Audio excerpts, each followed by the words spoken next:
Welcome to Hort Culture, where a group of extension professionals and plant people talk about the business, production, and joy of planting seeds and helping them grow. Join us as we explore the culture of horticulture. What up, peeps? I don't know. Hello. Summering still. Summer's simmering. How about that? Simmering. Low, it's on like the low that. bowl. Do you guys feel like summer is like winding up? I know I have a kiddo, and when school starts, I'm like, oh, summer's over. Not really. There's still warm weather. Like winding up or like winding down.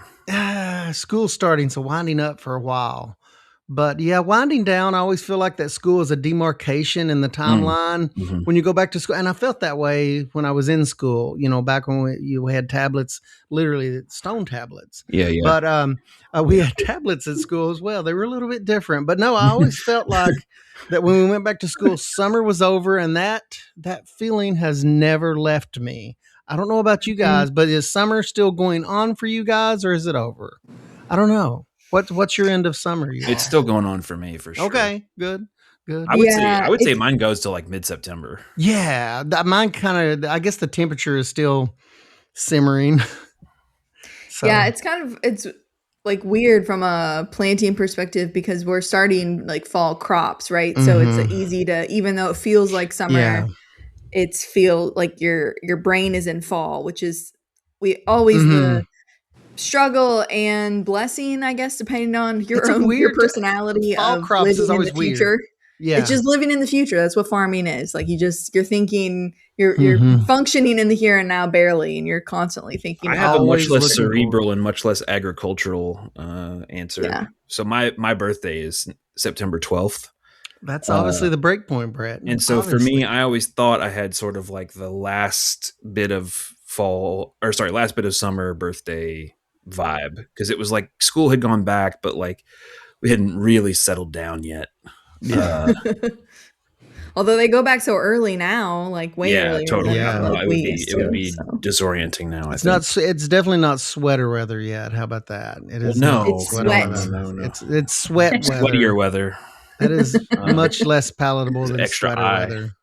Yeah, sweat weather. Well, Eliana, we'll let you introduce yourself in a minute, but how are you feeling? You're still oriented to a school year, kind of. Does freedom end when school begins, or yes. how is it? I have already accepted that summer is over, and I am ready for the cold weather and sweatpants and coffee. Yes, I'm just ready for it now. Now I'm already thinking about school and everything. I'm just ready to get started with it. Do you have a go-to coffee of fall or winter? Yeah, I do love a pumpkin latte or chai tea. Those are probably my two go-tos. So I'm excited for fall. Ray's eyes lit up. She's a cinnamon girly. Ray is also a pumpkin spice girly. Yeah, I'm a PSL. He might be the most longest consistent PSL person I mean, I may be the only guy in our neighborhood that maybe snuck a pumpkin Halloween decoration up in the corner of the window, hoping Jennifer wouldn't notice. If my wife notices, I'll have to take it down. But for now, Jack stays in the corner of my window. Now Ray has declared spooky season. It is. It's spooky season. A lot of people now. August is spooky season. It is, and the bird months are coming up. I'm not here to yuck your yum, yo. Like it's all good. I mean, it's my vibe. I keep the orchards in business by buying cider donuts and all things pumpkin during the fall year round, of the year. Baby. Yes, it's more of a vibe than a season with this guy. It's more of a vibe. Yeah, Sav, what's your take? Are we post summer? I think when I come back to campus and I see people dropping their tailgate trailers, that is like the first sign of fall. Yeah, that's a good one. Yeah. Yeah, it's still hot. People still have to mow under them. And the tailgate trailers are falling. That's the natural sign of fall. When the corn's being shucked and the tailgates are dropping. Yes. The tailgates are hip high. Yes. Yeah, I think it's still obviously really hot outside, but I look forward. It's like a sign that fall and cooler weather is coming. Yeah. I look for the first vestiges of fall. It doesn't matter. I mean, when leaves are crunchy, my attitude's looking up. Looking up and leaves, and it could be dry weather, it could be fall weather, making them crunchy. Like, it doesn't matter. Care. I just like the crunch. I just like the crunch. So yeah, it's a seasonal thing. So you mentioned agritourism, Ray. That's one of those market channels people think of as during the absolutely the fall time. And we spend a lot of time on a lot of different market channels in the Center for Crop Diversification that we work in. And I was lucky enough to get to work with Eliana this summer. She joined us just for the summer to work on some various marketing stuff and a little bit of research. So Eliana, would you mind to just kind of tell us who you are, why you're coming to this, why you're interested, and maybe the idea to study more about farm to table and farm to restaurant came from your interests. So, hear about that too. Just pretty chill. Just whatever you feel comfortable sharing. Yeah. So I'm Eliana Lee. I'm from Versailles, Kentucky originally, and I've been surrounded by agriculture pretty much my whole life.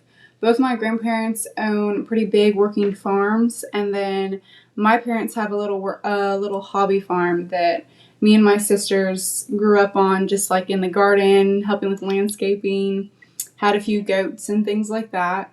So I've always loved agriculture and knew that I wanted to do it going on into the future. So when I heard about the CCD and the opportunity, I was super interested because I felt like I had a lot of the farm labor kind of down pat from working at my grandparents and on my own little farm. So I was super interested in all like the marketing and research, kind of on the other side of helping farmers instead of looking at it from the perspective of being a farmer myself. So I've just had a blast with this internship, doing all the research, going to the farmers markets, connecting with farmers and growers in Kentucky. I think it's been super helpful to my own career, looking forward into like the ag econ industry and wanting to do something like that, or something even more specific like the farm to table restaurant industry as well. Well, I do want to give a shout out to the Kentucky Ag Development Board and the Kentucky Horticulture Council. They funded this. We call it a fellowship, where we try to bring you on as a member of the CCD team for a summer during your undergrad studies. And it's been really cool to hear and learn about some of the stuff that you've been talking with. And Savannah, I know you've provided a lot of mentorship and support and guidance to Eliana this summer. So how would you describe what you do and how this fit into that? Yeah, so one program that I'm involved in is Market Ready, and we help producers who are looking to expand into larger volume markets like restaurants, grocery stores, retail spaces, and things like that. And we were looking to update our restaurant publication with some key considerations that have probably developed and changed over the last 10 years. So I was really excited to have Eliana with us because she really kind of made that possible. Sometimes some of our things get put on the back burner, but with Eliana's interest this year, we were able to work on that. I'm always kind of curious with internships. I know you may have came in, Eliana, with specific intentions, but and it's always I always have the same kind of questions, especially for folks like yourself, is the breadth of work that you worked on. I mean, any surprises? Maybe I shouldn't ask this with you, all of you guys listening here. Savannah's like, what's she going to say? She gets paid regardless. Like anything surprising about your work this summer, as far as your just experiences in general goes that you didn't expect, or? Yeah, definitely. Going into it, I read up about the CCD and obviously looked at the little like flyer for the internship, but I was kind of expecting like just to be sitting on my iPad all day, like typing numbers away, going to the farmer's market, and then coming back in, sending emails all day or whatever. So definitely a lot more just time by myself. So I've been very like happily surprised with how often I'm with the team or emailing people and then setting up Zoom calls. I've also had a blast. Brett and I, at the beginning of the year, I remember him specifically asking me like what I want to do in the future. And I remember being like, farm to table, like some kind of local restaurant would be so fun. And so I've been so blessed with the opportunity that Brett and Savannah gave me just to kind of take off with that idea. So it's been super fun for me because I was so surprised on how they kind of catered my project to my own interest. So it was super fun to interview all the producers and all the farmers because it wasn't something that is just helpful. It is something that's helpful for, farmers and restaurants in Kentucky, but it's also something super fun and personal to me since it's a field that I'm looking to going into. Yeah, and I think that's probably it's always interesting when you get to work directly with. You said you work directly with producers, is that correct in this? And Yes. that's always super interesting. Yeah, it was super cool to have like the firsthand, asking them all the tips and tricks, to help other farmers, but also for my own interest. It was really neat. Yeah, I was excited to see some of the people you were able to talk to, and people who have I sometimes I feel like I have a long perspective on Kentucky agriculture and the local food stuff, and sadly or not sadly I do, but these people have real perspective. Some of them have been here from the beginning and been invested and engaged in for a long time. Was there any parts of your interview and chatting process that you felt like were really and you really enjoyed, or that caught you off guard, or anything like that? Yeah, I think it was honestly a little difficult at first because I've always been on the other side of the interview, the one being asked questions and stuff. So it was definitely difficult at first Did you because feel the power course through your veins? You're like, You're steering I the asked ship the now, questions. Yeah. I man. was I can like, ask wait, I anything. actually I don't know what to ask. Like, I actually am in control of the conversation. Freedom, yeah. So that was definitely kind of crazy at first, trying to come up with questions, but Savannah was super helpful. I remember there'd be sometimes like it'd be the first 10 minutes and I'd be like, oh, like I'm done with questions. I don't know what else to ask. And Savannah would take it away and ask super great questions. And so honestly, I enjoyed every bit of it. I definitely think they're like the past few interviews that we've done went a lot smoother. Just I felt like I was a lot more professional and actually knew what to ask and what I was curious in instead of just being like all shy and not really knowing what to ask or how to interview someone. She says she was shy, but I saw her interview someone, and I don't know if it was your first one, but I think it was one of the first ones. And I was like, wow, like I just kind of It's not was an on the other interview, end it's of a the table. conversation. Yeah, I had a whole conversation and just was like peeping in and was like, oh my goodness, like look at her go. So I Not think easy you to did way impress better than me. Alexis. Not easy to impress Alexis. Someone that's very conversational herself. I hope to do it one day, but One day, maybe, if you're good. yeah. Yeah, that sounds like a super cool experience, and all the things you probably learned just through. And you guys did team interviews, was it? Did I hear you just now say that with Savannah? You guys together? That's pretty cool. Yeah, that's cool. I would say Eliana was kind of leading it, and then we were just there to support as needed. Well, Sav, one of the cool things about how this all lined up with Eliana's interests was that it also aligned with some of the CCD's interest. And can you talk a little bit about there was an event earlier this year that you led our team's contributions and coordinated our team's contributions. You managed to get the two old guys on the team to come and do some talks at it. But can you tell us a little bit about that, who you worked with, and like kind of this overall restaurant intermediated markets? Where does that fit? Yeah. So earlier this year in March, we had our second retail readiness marketing workshop. And so that was our team along with Katie Bowman at K-Card and Deanne Elmore at the KDA and Kentucky Proud. And we had an all-day workshop for producers, value-added producers mostly, who were interested in having their product on grocery store shelves. And the grocery stores range from small, locally sourced stores like Good Foods Co-op, for example, here in Lexington, all the way up to what we are familiar with, like Meijer. We were able to have a branding session led by the great Brett Wolf. But also panels and other educational sessions that really prepared our growers across the state to make connections in the grocery store space and get their product on grocery store shelves.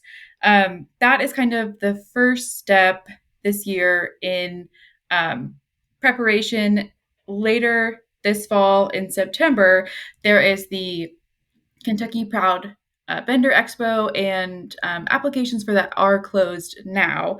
But that is a place where producers can showcase their product in a booth setting, do samples, and buyers from a variety of stores will come and check their products out. And I think that's been really a really cool stepping stone we've been able to do for the past 2 years, is do a prep workshop and then follow that with a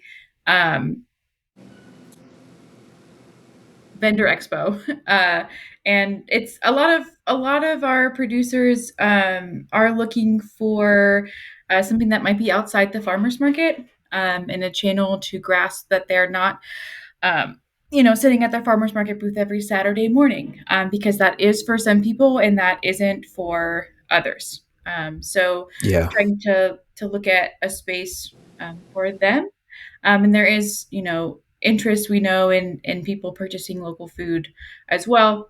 So stores honing in on that as well, that consumer preference. Yeah, I mean, that's one of the KDA has always been. We have worked with KDA and we'll continue to work through KDA for, I don't know, 5 or 6 or more commissioners. So we have that long-term relationship with their office. And I think you all had a chance maybe to talk with some people at KDA about the restaurant stuff. Pam Holbrook over there, who has it used to be called the Restaurant Rewards Program, now called the Buy Local Program. Is that right? Am I getting all of this correct? He said nervously. Eliana, can you talk a little bit about what that conversation was like? And Sav, if you have any thoughts about it too. Yeah, that conversation was really cool. So the Buy Local program is here for Kentucky, mainly supporting, the goal is trying to support local agriculture in Kentucky and keeping the most money back into the economy. And so it's a program for restaurants, but also for like hospitals and schools and other things.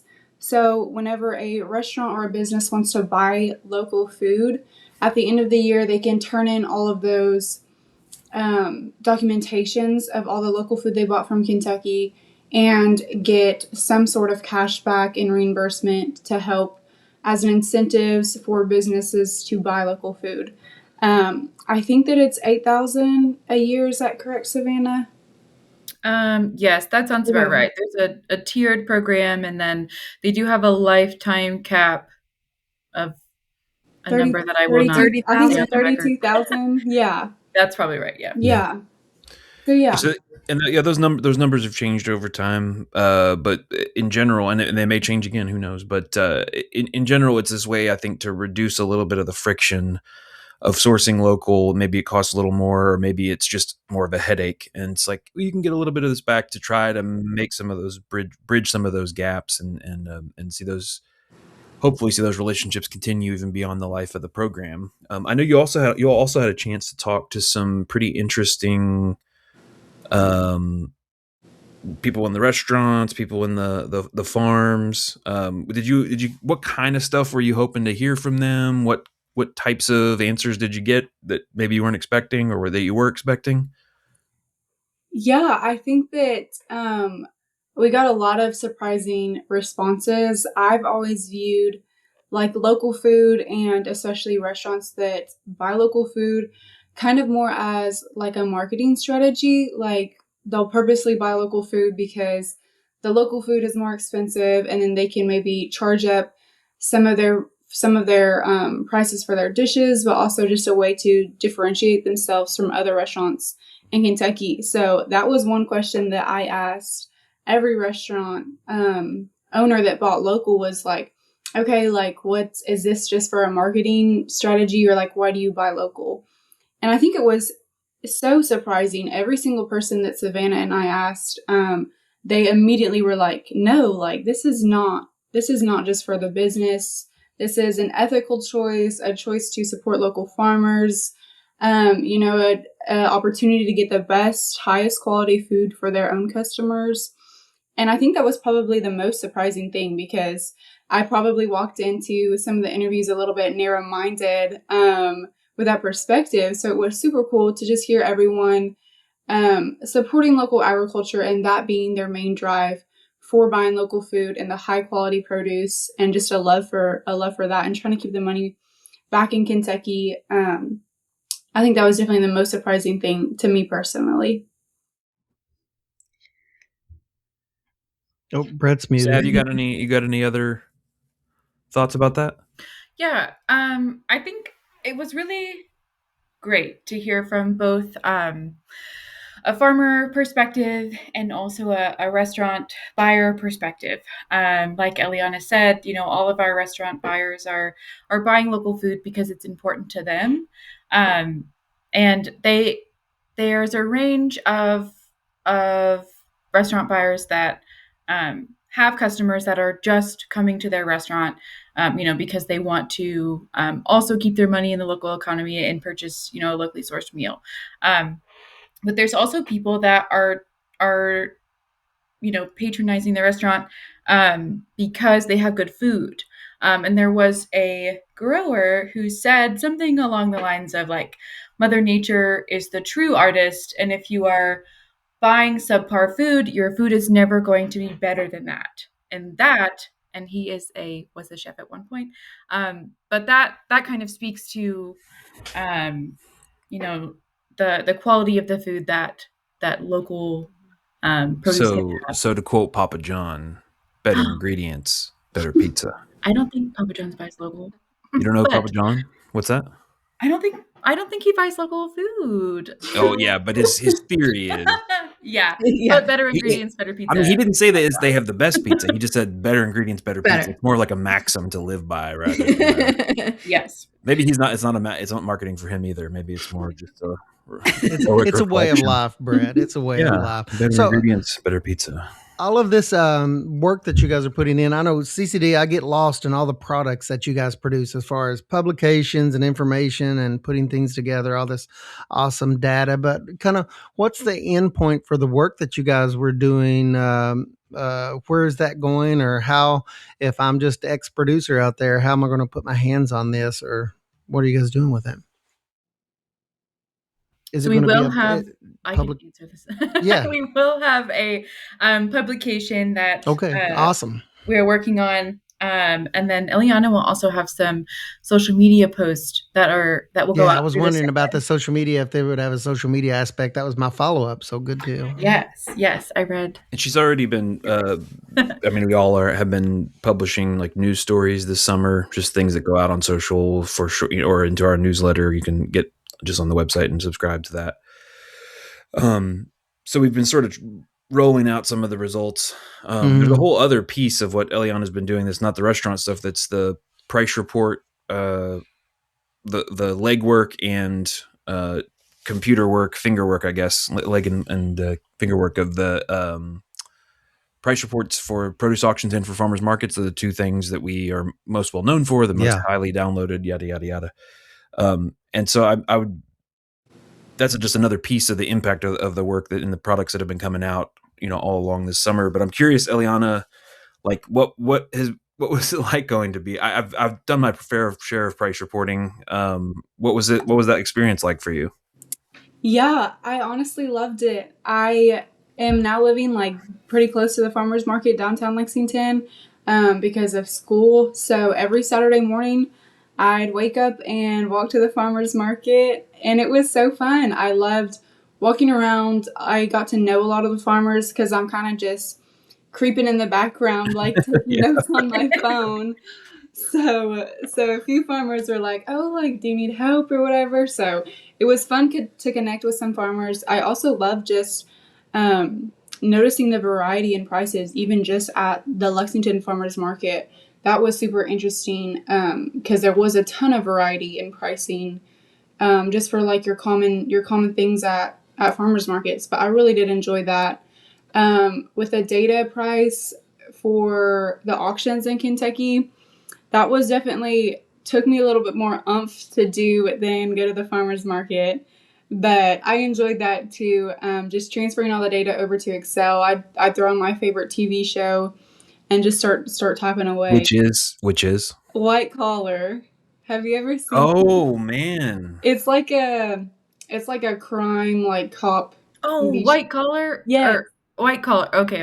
is that's an old show? Yeah. It's older, yeah. Yeah, you Yeah. kind of have like have vintage tastes, I think. Yeah. So that was honestly fun to from work 2009. with. So Yeah. Oh, vintage. Yeah. graduated high school. Yeah. Alexis too is no. I'm not going to. Does that make me vintage? I will not go there. I did not say that on the record. Okay, not from this guy. So you're watching your crime documentaries and you're just Oh, yeah. plugging in numbers on the iPad. Oh yeah. And it's going to feel weird when you keep doing that out of just sheer habit. When this is over, I you're just going know. to still be walking around. They're going to be saying hi. You guys are going to form a social club at the farmers market. I can I see this know. happening. They're going to be like, hey, and you're going to be like, hey. The CCD fellows. Yes, Yes. like it's going to be its Social own. hour. I'm part of the alumni of the CCD Summer Oh, Fellows, yeah. so absolutely, that sounds so cool. I've already got a farmer that has seen me a few times, and I finally introduced myself, and he was like, "Are you looking for a job? Like, you need to come to work and all this stuff." So he's already got me set up, I think. They'll put you to work. You got to I be know. careful when you're around farmers markets. There's always something to do. There So is. absolutely. That sounds so super cool. So how quick as the summer went by for you? Did this like go by in a blur or what? I'm not in CCD, so you can be honest with me. Nobody's listening. Yeah. No one else is Yeah. paying attention. Nobody's No one's listening. Everybody turn around in your chairs. Yeah. Did it like just go by in a whiz or what this summer? It really and truly has. I felt like getting adjusted to some of this stuff at first was a little bit difficult, even just like the farmers market or all the Excel data price stuff, just learning how to do stuff was a little different because it's not anything that I'm used to. But once I learned how to do it, and Brett and the whole team were all so helpful in guiding me and stuff. But once I learned how to do it, I felt like it went really well, and I really learned to enjoy everything, and I had so much fun with Savannah interviewing everybody. So I felt like just like about a week ago, I babysit on the side too. And so my boys all went back to school. And I was like, oh my gosh, that means I'm starting school so soon. Everybody's going back to school. Yes. Summer's over, by the way. Summer's over. Yeah. Brett sent me an email that was like finishing things up. And I was like, oh, Lord have mercy. Like, that's coming up so soon. Yeah. Yeah, it's one of the funny things that because when we try to do this crazy thing of bringing someone in, getting them up to speed, do something that means something to them, and get it to some sort of a conclusion all in a 10-week period. It's kind of a wild prospect for us and for the fellow. But I think it just, I don't know, it helped that you came in with such a clear focus on being interested in this farm to table stuff and the personality and communication and all the other nice things that they had me evaluate the person. I felt like, I don't know, what position am I in? But yeah, it's been a really great summer to learn some stuff. I'm curious what you all learned in the course of the interviews. Were there any like little nuggets or particular themes or whatever as you're exploring what to say about this experience? I know you also kind of did a little bit of a annotated bibliography where we, went and read some stuff and took some notes and that sort of thing. But if let's just say it's a really long elevator ride. What's your elevator pitch for the for what you all learned?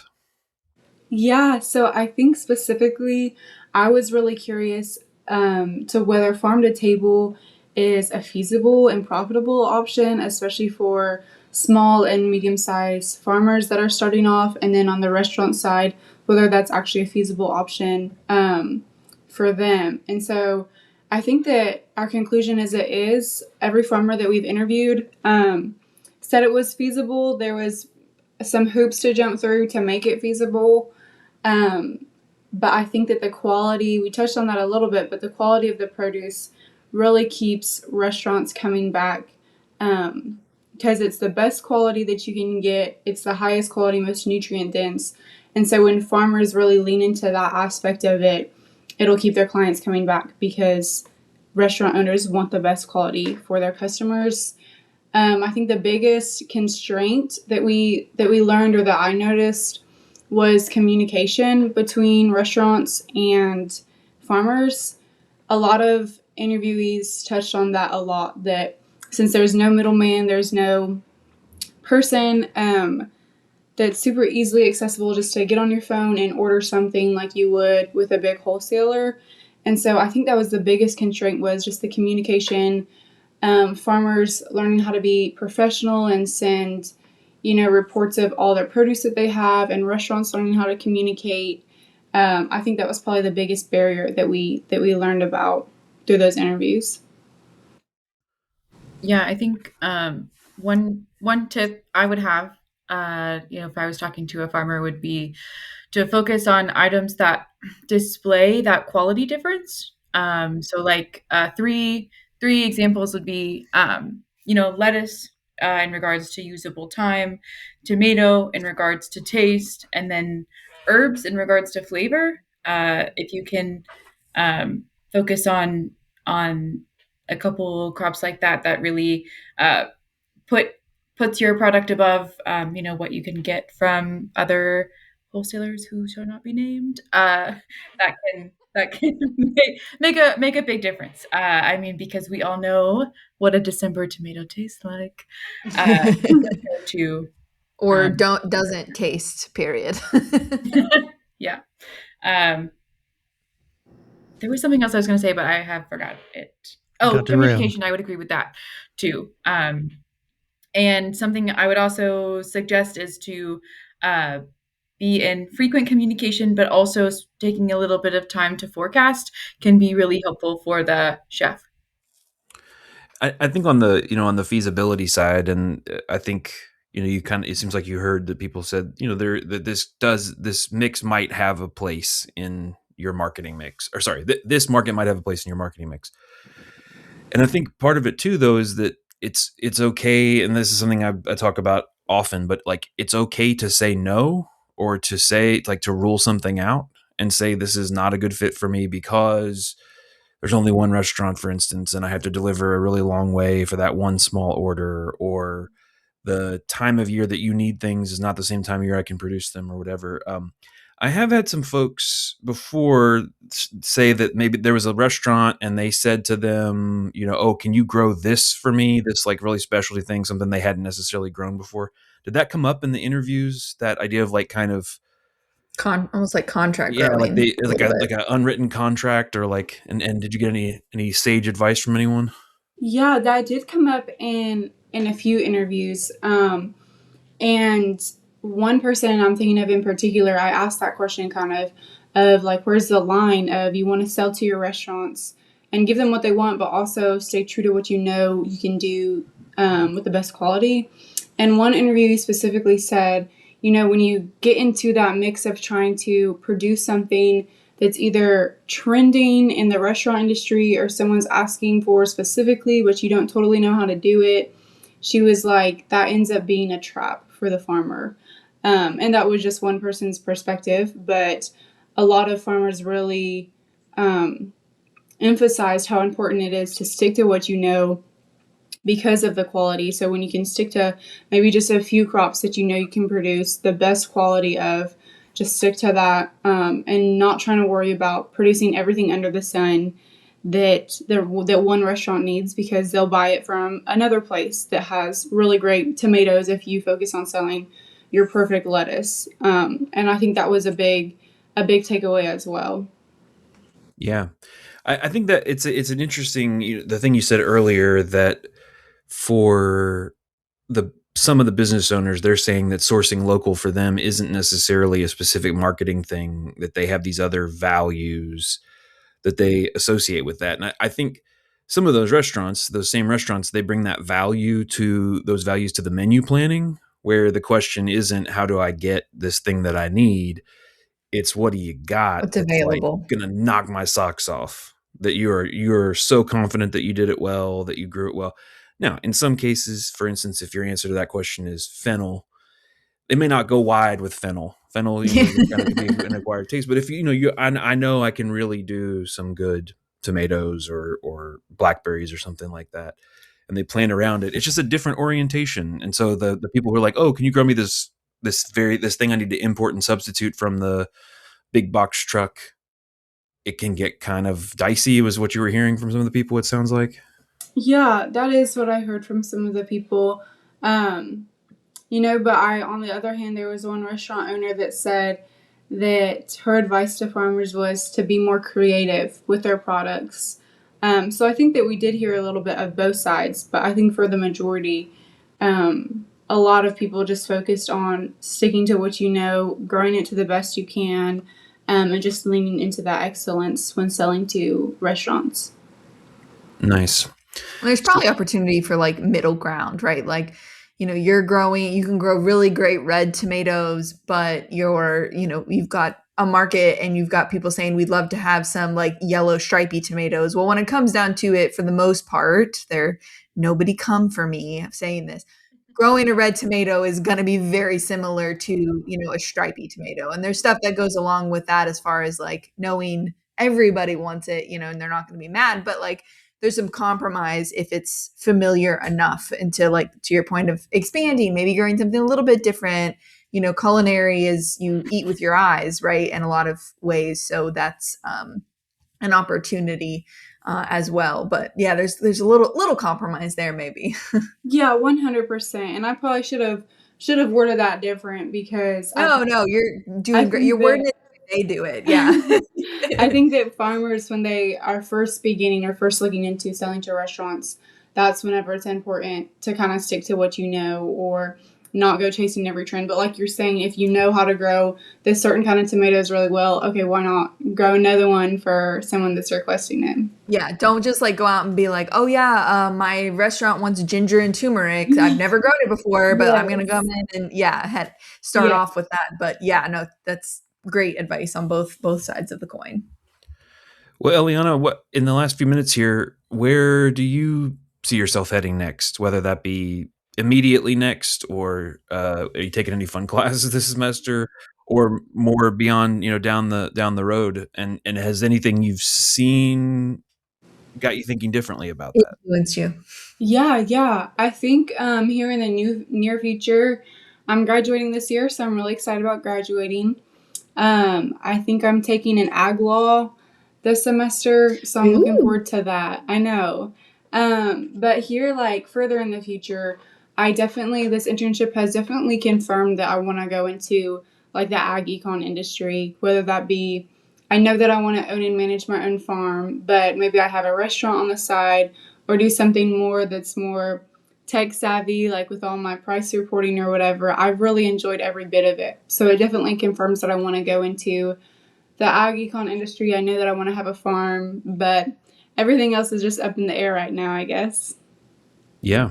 Perfect place to be. I also don't know where I'm headed. So yeah, I don't know what I want to be when I grow up. So it's okay. Not as long as you know when you get there. There you go. Yeah.